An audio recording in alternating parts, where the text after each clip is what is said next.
মহিলারা বাড়িতে নামাজের বিছানা নামাজ পড়ে অনেক সময় বিছানা কর্নার ভাঁজ করে রাখে, তা না হলে শয়তান নাকি দাঁড়িয়ে যায় বিছানায়। কোরআনে সুন্নাহ ভিত্তিক কতটুকু সঠিক কথাটি? প্রেগনেন্ট মহিলাদের কি বালিশের উপরে সেজদা দেওয়া জায়েজ হবে? যদি কোনো মহিলা মারা যান তাহলে কি মসজিদের মাইক দিয়ে বলা যায়? মেয়েরা নামাজে গুনগুন করে সূরা পড়লে তাতে কি গুনাহ হওয়ার সম্ভাবনা আছে? মেয়েদের ওয়াজ করা কি জায়েজ? কোরআন কারীমের অর্থ না বুঝে শুদ্ধভাবে তেলাওয়াত করলে কি সওয়াব হবে? টিকটিকি মারলে সওয়াব হবে, এটা কতটুকু সত্যি? জুতা পরে জিকির করা যাবে কিনা? অনেকেই যত্রতত্র থুতু ফেলেন, এটা কি অপরাধের মধ্যে পড়ে? নামাজে মদ গুনাহ সঠিকভাবে আদায় না করলে নামাজ হবে কিনা? ইকামতের সময় মুসল্লিরা কখন দাঁড়াতে হবে? নামাজে সূরার ধারাবাহিকতা না রাখলে গুনাহ হবে কিনা? অনেকে বলেন যে মুখে এবং মাথায় হাত দিলে নাকি দুঃখ বাড়ে, কতটুকু সঠিক? সজদা করতে ভুলে গিয়ে যদি সুন্নত নামাজ পড়ে ফেলি তাহলে কি আবার নতুন করে নামাজ পড়তে হবে? আমার কোমরের সমস্যা, সেক্ষেত্রে কি চেয়ারে বসে সালাত আদায় করলে গুনাহ হবে? মহিলাদের রুকু দেওয়ার সময় যদি টাকনুর গিরা দেখা যায় তাহলে কি নামাজ হবে? স্ত্রীকে বলা সত্ত্বেও বারবার গীবতে লিপ্ত হয়, করণীয় কি? হায়েজ অবস্থায় মুখস্থ সূরা কি তেলাওয়াত করা যাবে? কোরআনে ৩-৪ আলিফ টান না দিলে কি গুনাহ হবে? তামাক পাতা চাষ করা কি জায়েজ হবে?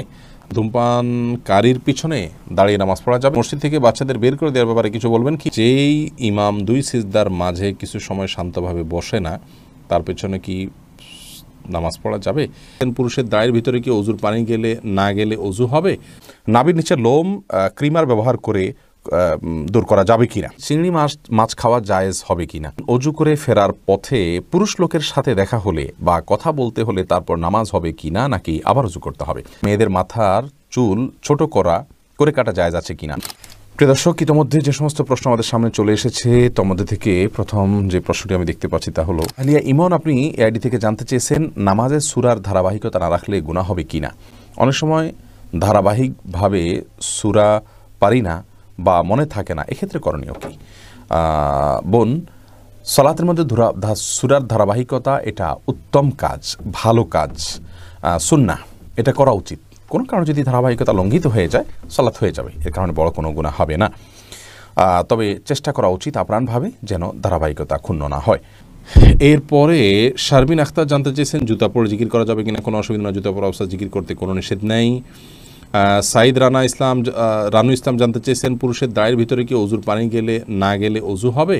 দাড়ি দেখতে হবে ঘন নাকি পাতলা। যদি পাতলা হয় তাহলে সেক্ষেত্রে তার গোড়া পর্যন্ত পানি পৌঁছাতে হবে। যদি ঘন হয় তাহলে সেক্ষেত্রে আপনার বাহ্যিক অংশে বা যতটুকু সম্ভব ততটুকু পানি পৌঁছানো চলবে। মোহাম্মদ মাসুদ, আপনি জানতে চেয়েছেন নামাজে মদ গুন্না সঠিকভাবে আদায় না করলে নামাজ হবে কিনা। দেখুন, বেশিরভাগ মদ গুন্না, বিশেষ করে 3 আলিফ 4 আলিফ, এগুলো ওয়াজিব কোনো মদ নয়। অতএব যদি এগুলোতে একটু কম বেশ হয় বা সঠিকভাবে নাও হয় তাতে নামাজ হয়ে যাবে। কিন্তু একালিফ মদ যেগুলো, সেগুলো সঠিকভাবে না করলে, অর্থাৎ একালিফ যদি না টানা হয়, সেক্ষেত্রে অনেক সময় অর্থের মধ্যে ব্যাপক এবং বড় ধরনের পরিবর্তন হয়ে যায়। সেই রকম জায়গায় যদি হয়, অর্থের মধ্যে বিকৃতি ঘটে যায়, আপনি যেটুকু পড়েছেন শুধুমাত্র সেটুকু সালাতের জন্য যথেষ্ট হবে, আর এটুকুর মধ্যে আপনি বড় ধরনের ভুল করেছেন, বিকৃত হয়ে গেছে অর্থ, তাহলে সেক্ষেত্রে আপনার সালাত আদায় হবে না। এবার নূর আলম জানতে চেয়েছেন তামাক পাতা চাষ করা কি জায়েজ হবে? তামাক পাতা চাষ করা জায়েজ হবে না, যেটা খাওয়া বা পান করা নিষিদ্ধ, যেটা মানুষের মধ্যে নেশার উদ্রেক করে, যে বিষয়টা মূলগতভাবে নেশা জাতীয় দ্রব্য, এছাড়া এটার অন্য কোনো ব্যবহার নাই বললেই চলে। অতএব সেটির চাষ করাও জায়েজ হবে না। নাহিদ সালাউদ্দিন জানতে চেয়েছেন যেই ইমাম 2 সিজদার মাঝে কিছু সময় শান্তভাবে বসে না, তার পেছনে কি নামাজ পড়া যাবে? 2 সিজদার মাঝখানে যদি শান্তভাবে না বসেন তাহলে তার পেছনে সালাত হবে না। কারণ হলো তিনি সালাতের একটা ওয়াজিব তরক করেছেন, কোনো কোনো ইমামের মধ্যে সেটি ফরজ, কাছাকাছি দুইটাই আবশ্যক একটা জিনিস তরক করেছেন। যদি উঠে তিনি 1 তাসবিহ পরিমাণ অন্তত বসেন, 1 সিজদা থেকে উঠে সোজা হয়ে এরপরে সিজদা যান, তাহলে ইনশাআল্লাহ তার পেছনে সালাত হয়ে যাবে। পারভেজ মন্ডল জানতেছেন ধূমপানকারীর পিছনে দাঁড়িয়ে নামাজ পড়া যাবে? যিনি প্রকাশ্যে ধূমপান করেন তিনি ফাসিক, অপরাধী, তার পেছনে সালাত আদায় করা উচিত নয়। যদি অন্য কোনো বিকল্প ইমাম না থাকে তাহলে জামাত তরক হয়ে যাবে তার পেছনে নামাজ না পড়লে। এরকম হলে তাহলে তার পেছনে নামাজ পড়বেন। কিন্তু যারা ইমাম নিয়োগ দিবেন তাদের জন্য এরকম ব্যক্তিকে ইমাম নিয়োগ দেওয়া জায়েজ নাই। এরকম ইমাম পরিবর্তন করে সেখানে বাহ্যিকভাবে বা প্রকাশ্যে অপরাধ করেন এরকম ইমামকে নিয়োগ দিবেন না, বরং একজন ভালো মানুষকে নিয়োগ দেওয়ার চেষ্টা করবেন। যদিও গোপনে বা লোকচক্ষুর আড়ালে আমাদের সবারই কোনো না কোনো অপরাধ হয়, কিন্তু প্রকাশ্য অপরাধকারী ব্যক্তিকে ইমাম হিসাবে নিয়োগ দেওয়া যাবে না। এতে একজন ইমামের প্রতি মানুষের অশ্রদ্ধা আসে, যার কাছ থেকে দেখে শিখবে, যাকে অনুসরণ করবে। লোকটা যদি দেখতেই দৃশ্যতই তার প্রতি অভক্তি আসা মতো কোনো কাজ থাকে, তো সেটি ইমামের যে পদ সেটির সাথে যায় না। এরপরে আমিন আইডি থেকে আপনি জানতেছেন পোস্ট অফিসে টাকা রেখে লভ্যাংশ নেওয়া যাবে কি না। না, পোস্ট অফিসে টাকা রেখে লভ্যাংশ নেওয়া যাবে না, কারণ এই লভ্যাংশটা স্পষ্ট সুদ। এমনি সাগর হোসেন জানতে চেয়েছেন মসজিদ থেকে বাচ্চাদের বের করে দেওয়ার ব্যাপারে কিছু বলবেন কি। মসজিদ থেকে বাচ্চাদেরকে, বিশেষ করে যে সমস্ত বাচ্চারা 6-7 বছর 8 বছর 9 বছর বয়স হয়েছে, তারা দুষ্টামি করলেও তাদেরকে বের করে দেওয়া উচিত না। তাদের দুষ্টামিকে ধৈর্য ধারণ করা, সহ্য করাই হলো ইসলামের শিক্ষা। নবী করিম সাল্লাল্লাহু আলাইহি সাল্লামের সালাতে যাওয়ার পরে তার নাতি হাসান হোসেন রাদিয়াল্লাহু তাআলা আনহুমা তার কাঁধে পিঠে উঠে চড়ে বসতেন, এবং অন্যান্য সাহাবীদের বাচ্চারাও মসজিদে তাদেরকে নিয়ে আসতেন, এবং বাচ্চারা দুষ্টামি করবে, এই বিষয়গুলোকে সহনশীলতার সাথে দেখা উচিত। তবে বাচ্চা যদি একেবারে ছোট হয়, যেমন 3-4 বছর বয়স, 5 বছর বয়স, যে সালাতের কিছুই বুঝে না, তাকে মসজিদে নিয়ে আসা উচিত নয়, কারণ তাতে তার তো কোনো উপকারিতা নাই, অন্যদের ক্ষতির দিক আছে। সে বিষয়টি মাথায় রাখা উচিত। তবে যদি কারোর এমন হয় যে বাচ্চা নিয়ে আসা ছাড়া কোনো উপায় নাই, তাহলে সেক্ষেত্রে যথাসাধ্য বাচ্চা যেন অন্যদের ডিস্টার্ব না করে সে বিষয়টি খেয়াল করা উচিত। মিরাজ মালিক আপনি জানতে চেয়েছেন স্ত্রীকে বলা সত্ত্বেও বারবার গীবতে লিপ্ত হয়, করণীয় কি। করণীয় একই, তাকে বোঝাবেন, আলটিমেটাম দিবেন, প্রয়োজনে সে গীবত করলে শুনবেন না, সরে যাবেন, এবং তাকে যতটুকু সম্ভব আপনার অভিমানের মাধ্যমে অন্যায় কাজ থেকে বিরত রাখার চেষ্টা করবেন, এবং এর পাশাপাশি নসিহা, সুন্দর আচরণ, দোয়া আল্লাহর কাছে, এগুলোকে অব্যাহত রাখবেন। গীবতের ভয়াবহতা সম্পর্কে তাকে বোঝাবেন, আলোচনা শোনাবেন, আর্টিকেল পড়াবেন, এবং নেককারদের সাথে তার সান্নিধ্য যেন হয় সে বিষয়টি খেয়াল করবেন। এমনি সোহাগ ভূঁইয়া জানতে চেয়েছেন যদি কোনো মহিলা মারা যান তাহলে কি মসজিদের মাইক দিয়ে বলা যায়। মহিলা হোক আর পুরুষ হোক, মসজিদের মাইকে কারণ মৃত্যুর ঘোষণা দেওয়া উচিত নয়, কারণ মসজিদের মাইক দান করা হয়ে থাকে আজানের জন্য, সুতরাং সেই কাজটা করা উচিত। কেউ মারা গেছেন বা কেউ জন্মগ্রহণ করছে, একান্ত জাগতিক একটি বিষয়, এটা ঘোষণা দেওয়ার কিছু নেই। তবে হ্যাঁ, জানাজা সালাত হবে, কোথায় হবে, কি হবে, একটা ইবাদত, সেটি মানুষ কীভাবে সম্পাদন করতে পারে, এই বিষয়ে যদি কেউ জানান দেন সেটি ভিন্ন কথা। হোসাইন ইয়াডি থেকে জানতেছেন কোরআনে 3-4 আলিফ টান না দিলে কি গুনাহ হবে। না, 3 আলিফ 4 আলিফ যেগুলো আছে সেগুলোকে 3 আলিফ 4 আলিফ টানতে হবে, এমন কোনো বিষয় আবশ্যক নয়। তবে যেগুলো 1 আলিফ টান, সেগুলোকে 1 আলিফ টান না দিলেও অনেক সময় মিনিমাম 1 আলিফ টান না দিলে সেটা, বা 1 আলিফ টানের কাছাকাছি একটু টান না দিলে সেটি অর্থ পরিবর্তন হয়ে যেতে পারে, সেজন্য ওইটি ভিন্ন বিষয়। কিন্তু 3 আলিফ 4 আলিফের ভিতরে হুবহু 3 আলিফ 4 আলিফ টান দিতেই হবে, না দিলে গুনাহ হয়ে যাবে, ব্যাপারটি সেরকম নয়। তবে সাধ্য অনুযায়ী চেষ্টা আমাদের থাকা উচিত কোরআনকে তারতিলের সাথে, তাজউইদের সাথে তেলাওয়াত করা। আল্লাহ বলেছেন আরতিল কোরআন তারতিলা। এরপরে তানিশা ইসলাম মিম জানতে চেয়েছেন মেয়েরা নামাজে গুনগুন করে সূরা পড়লে তাতে কি গুনাহ হওয়ার সম্ভাবনা আছে। গুনগুন করে যদি সূরা পড়ে তাহলে সেক্ষেত্রে সরাসরি গুনাহ হবে না, বিশেষ করে নিজে নিজে শুনতে পাচ্ছেন, সরাসরি গুনাহই হবে না, বিশেষ করে নিজে শুনতে পাচ্ছেন এরকম যদি হয় নিজের কান পর্যন্ত, তাহলে সেটি তো তিনি করতেই পারেন। জান্নাতুল ফেরদাউস আপনি জানতে চেয়েছেন মেয়েদের মাথার চুল ছোট করে কাটা জায়েজ আছে কিনা। মেয়েদের মাথার চুল ছোট করা যদি একেবারে অল্প স্বল্প ছোট করা হয় তাহলে তো সবার মতো জায়েজ, কোনো অসুবিধা নেই। আর যদি বেশ খানিকটা ছোট করা হয় তাহলে সেক্ষেত্রে একেবারে পুরুষের মতো যেন দেখা না যায় সে বিষয়টি খেয়াল করতে হবে, এবং কোনো ফাসেক বা কোনো খারাপ মহিলাদের সাথে তাদের স্টাইল যেন ধারণ করার উদ্দেশ্যে ছোট করা না হয় সে বিষয়টি খেয়াল করতে হবে। উম্মুল মুমিনিনদের কেউ কেউ মাথার চুল ছোট করেছেন, প্রয়োজনের প্রেক্ষিতে সেটি করা যেতে পারে। আরেফিন আহমেদ সাগর আপনি জানতে চাইছেন চিংড়ি মাছ খাওয়া জায়েজ হবে কি না। জি, চিংড়ি মাছ খাওয়া জায়েজ আছে, এটাকে অনেক একসময় আলেমরা মাকরুহ বলতেন, এখন কেউই এটাকে আর মাকরুহ বলেন না, কারণ এটিও এক প্রকারের মাছ, যার কারণে এটি সম্পূর্ণ জায়েজ এবং হালাল। তানিয়া ইসলাম আপনি জানতে চেয়েছেন অজু করে ফেরার পথে পুরুষ লোকের সাথে দেখা হলে বা কথা বলতে হলে তারপর নামাজ হবে কি না, নাকি আবার অজু করতে হবে। না বোন, কোনো পুরুষ লোকের সাথে অজু করার পর যদি দেখা হয় বা কথা হয় তাতে আপনার অজু ভঙ্গ হবে না, অজু ভঙ্গ হওয়ার সাথে এর কোনো সম্পর্ক নেই। কেউ যদি অজু করার পর কোনো পুরুষের সাথে অন্যায়ভাবে দেখা দেন, হারামভাবে দেখা দেন, হারাম কথা বলেন, তাহলে ঠিক গুনার কারণ হবে, ভিন্ন কথা, কিন্তু এর ফলে অজু ভঙ্গ হবে না। অজু ভঙ্গ হওয়ার সাথে অজু ভঙ্গকারী বিষয়গুলোর সম্পর্ক, যেমন অপবিত্র কোনো কিছু শরীর থেকে বের হলো কিনা, ঘুমালেন কিনা, অজু ভঙ্গের কোনো কারণ পাওয়া গেল কিনা, এর সাথে হলো অজু ভঙ্গের সম্পর্ক। এরপরে কাজী রিয়াদ আপনি জানতে চেয়েছেন বাচ্চারা অনেক সময় নিজের ছায়ার সাথে খেলা করে, এদিকে কোনো ক্ষতির সম্ভাবনা আছে। না, বাচ্চারা নিজের ছায়ার সাথে খেলা করলে এর জন্য বিশেষ কোনো ক্ষতির কথা আছে বলে আমার জানা নেই। ইসরাত আলিজা আপনি জানতে চেয়েছেন শরীরে কোনো অংশে ব্যান্ডেজ লাগালে লাগানো থাকলে ফরজ গোসল হবে কি না। যদি কোনো অংশে ব্যান্ডেজ লাগাতে হয়, ব্যান্ডেজ খোলাটা তার জন্য ক্ষতিকর হয়, অসুবিধার হয়, তাহলে সেক্ষেত্রে যে অংশে ব্যান্ডেজ লাগানো আছে ওই অংশ বাদে বাকি অংশে আপনি পানি ঢেলে যদি ধৌত করেন আর ব্যান্ডেজের উপরে শুধু ভিজা হাত দিয়ে মুছে নেন, তাহলে আপনার গোসল হয়ে যাবে। আর যদি ব্যান্ডেজটা এরকম জায়গায় হয়, কথার কথা পেটে বড় করে ব্যান্ডেজ আছে, তাহলে সেক্ষেত্রে আপনি উপরের অংশে কোনোভাবে পানি দিতে পারছেন না, দিলেই ব্যান্ডেজ ভিজে যাবে, তাহলে সেক্ষেত্রে আপনি অবশ্যই তায়াম্মুম করে সালাত আদায় করতে পারবেন। সোহেল রানা সুজন, আপনি জানতে চেয়েছেন বাতের ব্যথার জন্য এক জাতীয় পাথরের মতো দেখতে এক প্রকার বস্তু লাগানো ব্রেসলেট যা হাতে ব্যবহার করা হয় আবার পায়ে কালো রাবারের মতো ব্যবহার করা হয়, এ সম্পর্কে হুকুম কি? ভাই সোহেল, এই জাতীয় ব্রেসলেটের কোনো বৈজ্ঞানিক কোনো ব্যাখ্যা আছে কি না যে এটি মানুষের শরীরে বাতের ব্যথাকে দূর করে? যদি থাকে তাহলে এটি ব্যবহার করা যেতে পারে, এবং যদি বৈজ্ঞানিক কোনো ব্যাখ্যা না থাকে, এর যৌক্তিক কোনো লজিক্যাল কোনো কারণ না থাকে, নিছক এটি একটা ধারণা মানুষের থাকে, তাহলে সেক্ষেত্রে এটি ব্যবহার করা জায়েজ হবে না। এমনি সোহাগ ইসলাম জানতে চেয়েছেন 4 রাকাত সুন্নত নামাজে প্রত্যেক রাকাতে সূরা ফাতিহার পর কি সূরা মিলাতে হবে? সুন্নত নামাজ হলে প্রত্যেক রাকাতে মিলাবেন। মাহবুবা খানম লাকি, আপনি জানতে চেয়েছেন সহসেজদা করতে ভুলে গিয়ে যদি সুন্নত নামাজ পড়ে ফেলি তাহলে কি আবার নতুন করে নামাজ পড়তে হবে? জি, আবার নতুন করে পড়তে হবে। সিজদা সহু যদি ওয়াজিব হয়, আপনার কোনো ওয়াজিব ছুটে থাকে, তাহলে সিজদা সহু দিতে হবে। সিজদা সহু যদি আপনি না দেন তাহলে ওয়াজিব তরক করলেন, আর ওয়াজিব তরক করলে কিন্তু আপনার সালাতের ফরজ বা দায়িত্ব যেটা, সে দায়িত্বটা যথাযথ আদায় হলো না।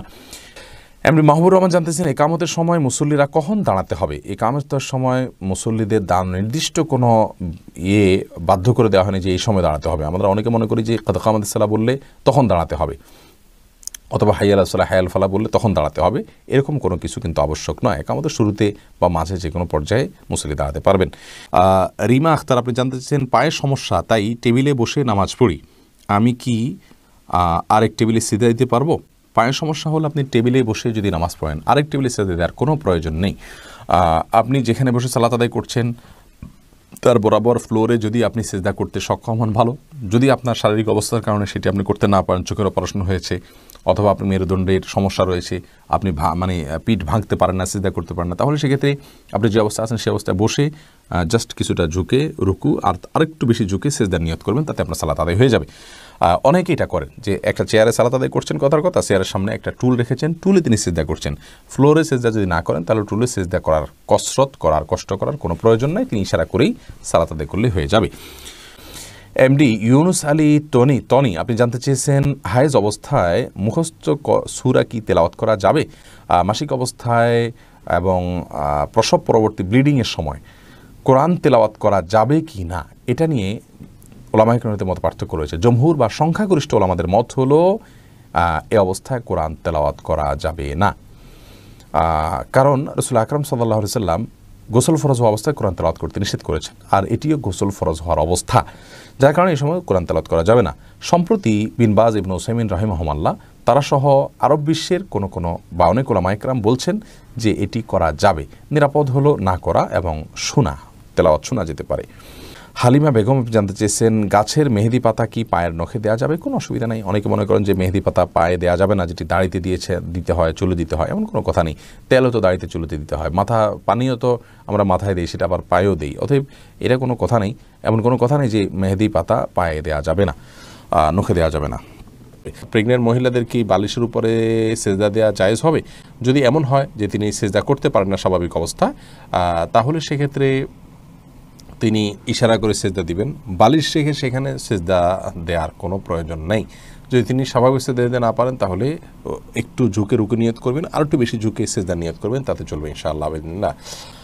আরহাম আহমেদ জানতে চাই ব্যাংকে ফিক্সড ডিপোজিট করা কি হারাম? এটাকে সরাসরি আমরা হারাম বলি না, তবে অনিরাপদ মনে করি। এই জন্য বিকল্প কোনো পথ খোলা থাকলে, বিশেষ করে ব্যবসা করার কোনো ন্যূনতম স্কোপ থাকলে সেই দিকে যাওয়া উচিত, যদিও কিছুটা হলেও রিস্কি হয়।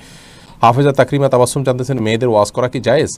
মেয়েদের ওয়াজ মেয়েদের মধ্যে হতে পারে, কোরআন হাদিসের আলোকে হবে, মন গড়া কোনো কিচ্ছা কাহিনী হবে না, যা জানবে না তা বলা যাবে না, দায়িত্বশীলতার সাথে বলতে হবে, যেটুকু জানা যায় সেটুকু মেয়েরা মেয়েদেরকে বলতে পারে। কিন্তু এটি বলতে গিয়ে ওয়াজের নামে আজকাল যেটা হয় যে মাহফিলের মতো প্যান্ডেল করা হয়, মাইক লাগানো হয়, অনলাইনে সেগুলো ছড়িয়ে দেওয়া হয়, এগুলো জায়েজ নাই। বিশেষ করে প্যান্ডেল করে মাইক লাগিয়ে বাহিরে সেটার আওয়াজ মানুষকে শোনানো যদি মহিলা ওয়াজকারী হয় তো সেটা জায়েজ নাই, কারণ এটি অন্য পুরুষদের জন্য পর্দার খেলাফ হবে, যার কারণে এটি করা জায়েজ হবে না। এরপরে আবুল কালাম রুবেল জানতে চেয়েছেন, অনেকেই যত্রতত্র থুতু ফেলেন, এটা কি অপরাধের মধ্যে পড়ে? যত্রতত্র থুতু ফেলা এটা সরাসরি সেরকম অপরাধ নয়, কিন্তু একজন মুসলিমের যে আখলাক বা তার যে চরিত্র, এই চরিত্রের সাথে যায় না। বিশেষ করে ডানে বামে যদি দৃশ্যমান থাকে এমন কোনো জায়গায় ফেলে রাখলো যে মানুষ দেখলে সেটা তার ঘৃণাবোধ হবে, তো এরকম করা উচিত নয়। ইমানদারের আচরণ হবে এমন যে তার কোনো আচরণ দ্বারা অন্য কারোর কষ্ট হবে না। এরপর সিম্পল ছেলে হৃদয় আইডি থেকে আপনি জানতে চেয়েছেন, পুরুষ কি বিয়েতে হাতে মেহেদি এবং গায়ে হলুদ দিতে পারবে? এটি মেয়েদের জন্য, পুরুষে এটা না করাই উচিত এবং উত্তম। নাভির নিচে লোম ক্রিমার ব্যবহার করে দূর করা যাবে কি না? জি, যাবে, কোনো অসুবিধা নেই। ক্রিমার ইউজ করে নাভির নিচের লোম ইত্যাদি রিমুভ করা যাবে।